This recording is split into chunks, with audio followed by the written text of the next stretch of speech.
In 2025, millions of people are losing their job, and you are going to lose your job. Well, I didn't think it will happen to me, but here I am sitting in my couch. I'm unemployed. I got laid off last week. And if it happened to me, it could also happen to you. The best thing that you can do right now is to be financially ready. So let me tell you the exact steps, how you can prepare yourself if you ever lose your job.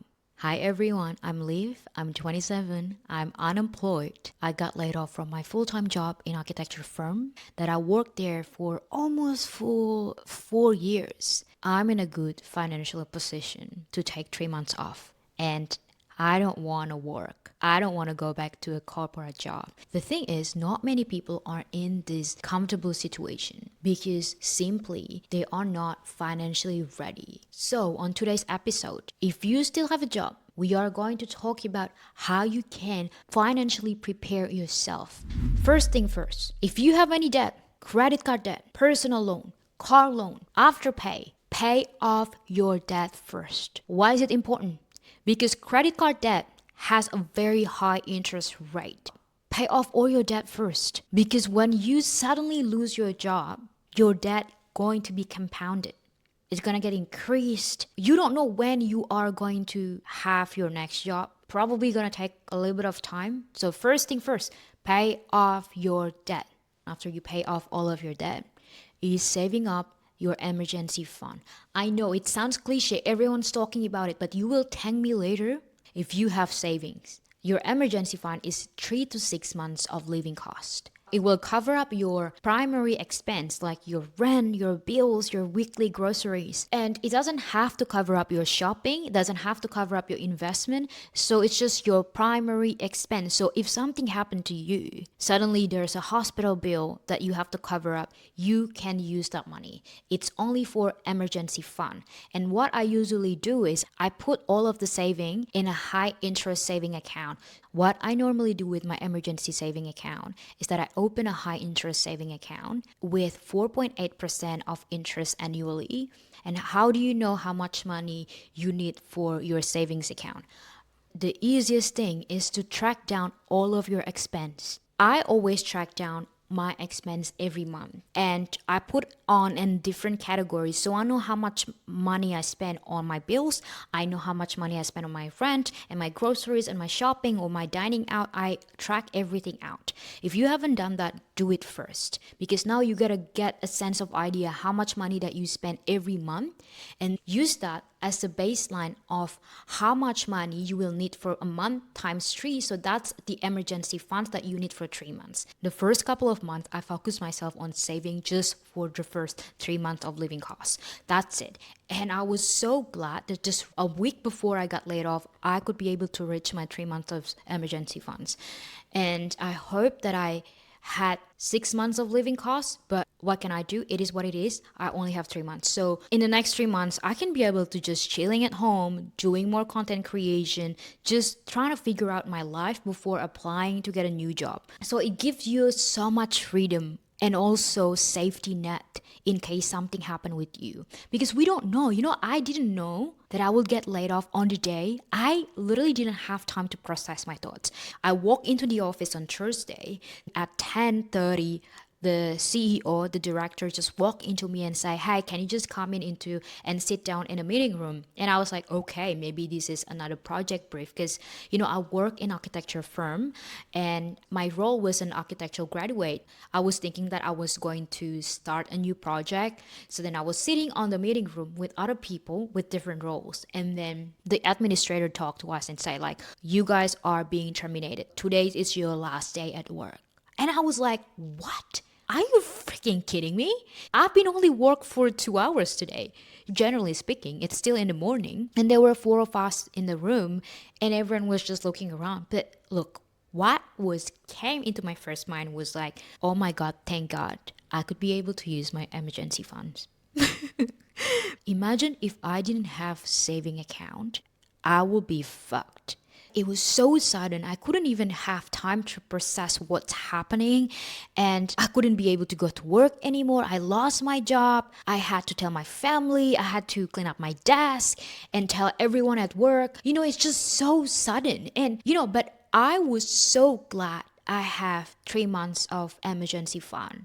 So I could be able to pay my rent still. I could be able to do some groceries. I still can be able to go get coffee with friend and even get bubble tea. Like I still can do that. But not many people has this safety net. Everyone looks so worried and they were like, oh my God, I don't have any saving. I have to get a job as soon as possible. I feel really, really bad of them. I know they have family, they have mortgage, they have kids, but I'm in a good position because I have 3 months of emergency fund. So you will thank me later.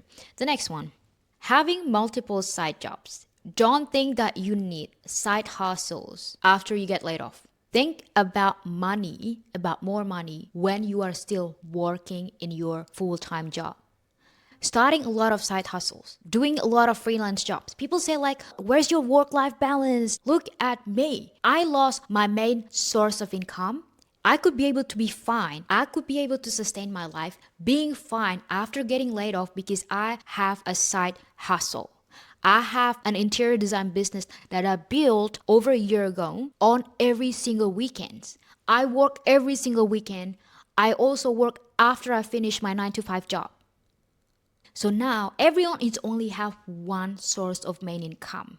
And that's the most dangerous thing. I hope that you start looking for another job that you can do. Maybe copywriting, maybe doing some, Canva graphic designer, do something, or selling course or selling digital products. It's not just about side hustles, it's also about investment, investing on stocks and index fund. I'm glad that I invested my money when I had a job. And it doesn't have to be a lot of money. It doesn't have to start with like $1,000. I started my first investment just with $100 because I didn't know what's going on. Thank God I did it because now I'm being unemployed. And if after 3 months I wouldn't get a job, I don't have any income, and I'm running out of money from my saving account, I can sell a little bit of my stocks.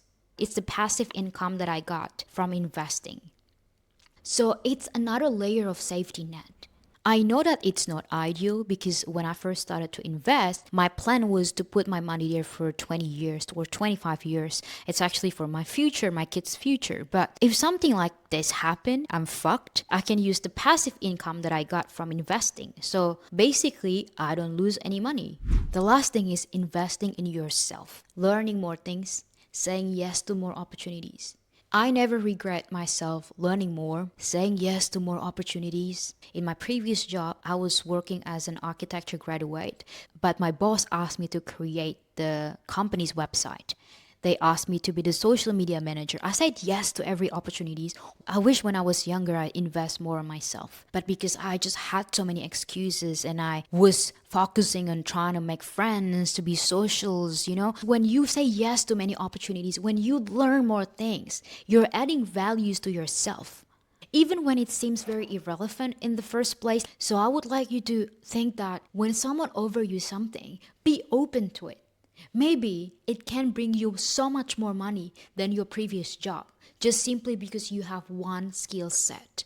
If you're stuck working in a job that you don't like, that you hate, if you have so much skills, you don't have to stuck in the job that you hate. You can try new things. You can be whatever you want. If only you are not afraid. You are the CEO of your own life. This is your wake-up call to take control of your life. Do not make your money your employment to control you. Use it as a tool. All the rambling session today will be nothing if you don't apply these 3 small practices that you could do to prepare yourself. Number 1, track your cash flow. Write down your expense and income. If you don't know how to start, I have a template of money tracker that you can use. It's free. You can use it, your own benefits, and I hope that it can help you out. Number 2, build a mini emergency fund. Aim for a little bit of money. Aim to save $1,000. That's your first goal. If you can be able to save $1,000, you are actually on the top 40% of Americans. Congratulations. Because 60% of Americans cannot afford $1,000 of emergency fund. Number 3, start a small side hustle. Don't aim to be like drop shipping business, something crazy. If you want to try something just to learn how to do things, do something small. One extra income change everything. If you live in Australia, sign up for Airtasker. Or you can sign up for Upwork or Fiverr. Make one extra income. Imagine being the person that are not scared at all when layoffs happen because you have built savings, multiple income, and the skills that you need to go through this hell. So let me ask you, if you lose your job tomorrow, would you be ready?